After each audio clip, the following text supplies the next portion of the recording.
नमस्कार, मैं हूं अर्चित और आप देख रहे हैं वॉइस ऑफ मध्य प्रदेश। खबरें जो रखे आपको सबसे आगे। तो चलिए सीधे रुक करते हैं आज की इस खास खबर की ओर। पश्चिम बंगाल में चुनावी बिगुल बज चुका है और इस बार दक्षिण दिनाजपुर की सियासी तपिश सबसे ज्यादा महसूस की जा रही है।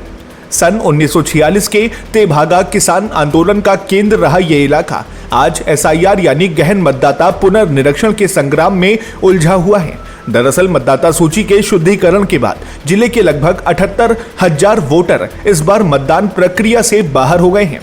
अब सवाल यह है कि इन हटाए गए वोटों के कारण किसकी नैया पार लगेगी और किसकी मझधार में डूबेगी। जिले की 6 विधानसभा सीटों का गणित बेहद दिलचस्प है। पिछले चुनाव में तृणमूल कांग्रेस को बढ़त मिलने के बावजूद सीटें भाजपा के साथ बराबर बटी थीं। इस बार राष्ट्रवाद का मुद्दा सबसे ऊपर है। बांग्लादेश की सीमा से सटे होने के कारण वहां हिंदुओं पर हुए अत्याचार की खबरें यहां भगवा एकजुटता को बल दे रही है। भाजपा इन मुद्दों को पन्ना स्तर तक ले जा रही है। वहीं तृणमूल कांग्रेस को लक्की भंडार जैसी कल्याणकारी योजनाओं और क्लबों को दी जाने वाली मदद पर भरोसा है। ममता घोष जैसी मतदाता दीदी की योजनाओं की तारीफ करती हैं, तो कुछ लोग रोजगार के अभाव में बदलाव की बात कर रहे हैं। असली पेच अल्पसंख्यकों के वोट बैंक में फंसा है।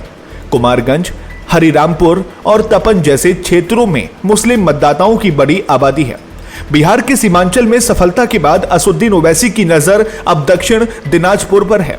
अगर ओवैसी का जादू चला तो सीधे तौर पर नुकसान तृणमूल को और फायदा भाजपा को हो सकता है। वाम दल भी अपनी खोई जमीन तलाश रहे हैं, लेकिन फिलहाल उनकी पकड़ कमजोर दिख रही है। बालूर घाट में केंद्रीय मंत्री सुकांत मजूमदार द्वारा किए गए रेल विस्तार के काम चर्चा में है, तो दूसरी तरफ सबको साथ लेकर चलने के तृणमूल के दावों पर भी बहस छिड़ी है। साफ है कि इस बार बंगाल का चुनाव केवल विकास पर नहीं बल्कि शुद्धिकरण प्रक्रिया और ध्रुवीकरण के बीच फंसा हुआ है। देखना होगा कि जनता किसकी नैया पार लगाती है। फिलहाल इस खबर में इतना ही। देश और दुनिया की तमाम बड़ी खबरों के लिए सब्सक्राइब करें वॉइस ऑफ मध्य प्रदेश को। फिर मिलते हैं एक और नए अपडेट के साथ। तब तक के लिए नमस्कार, जय हिंद, जय भारत।